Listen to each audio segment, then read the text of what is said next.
a minute or so this evening because I have some very sad news for all of you. Could you lower those signs, please? I have some very sad news for all of you, and I think sad news for all of our fellow citizens and people who love peace all over the world. And that is that Martin Luther King was shot and was killed tonight. And that's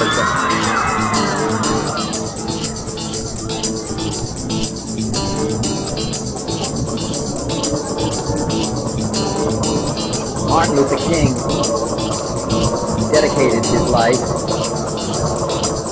to love and to justice between fellow human beings.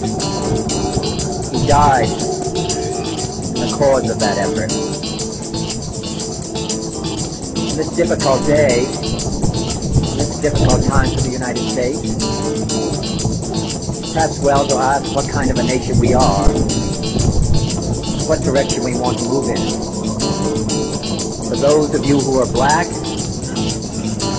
considering the evidence evidently is that there were white people who were responsible, you can be filled with bitterness,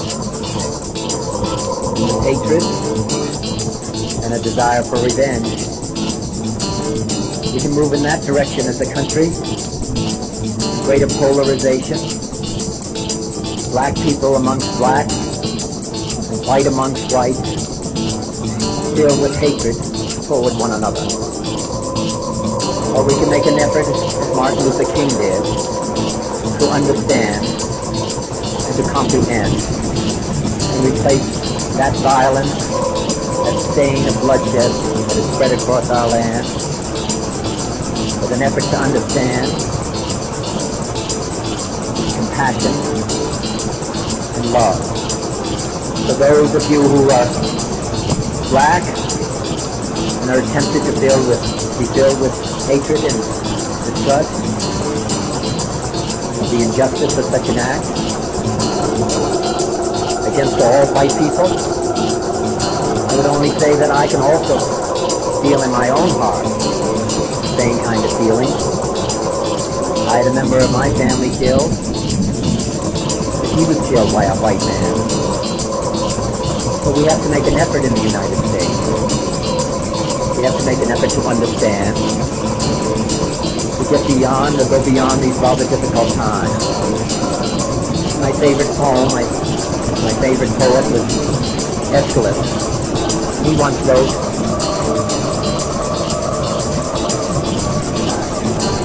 even in our sleep, pain which cannot forget falls drop by drop upon the heart, until in our own great despair, against our will, comes wisdom through the awful grace of God. What we need in the United States is not division. What we need in the United States is not hatred. What we need in the United States is not violence and lawlessness, but is love and wisdom and compassion toward one another, and a feeling of justice toward those who still suffer within our country, whether they be white or whether they be black.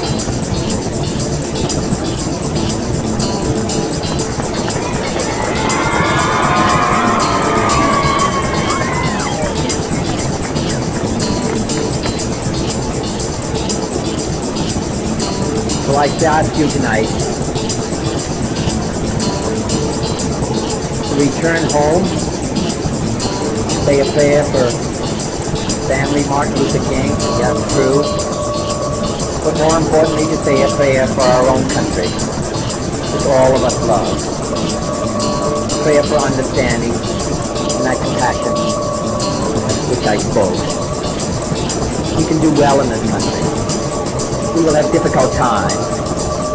We've had difficult times in the past, but we will have difficult times in the future. It is not the end of violence. It is not the end of lawlessness.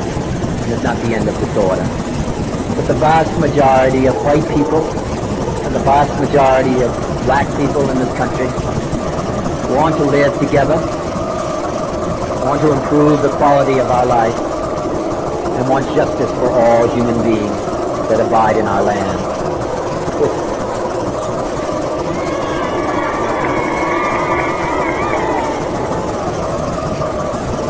Let's dedicate ourselves to what the Greeks wrote so many years ago, to tame the savageness of man and make gentle the life of this world. Let us dedicate ourselves to that. Say a prayer for our country and for our people. Thank you very much.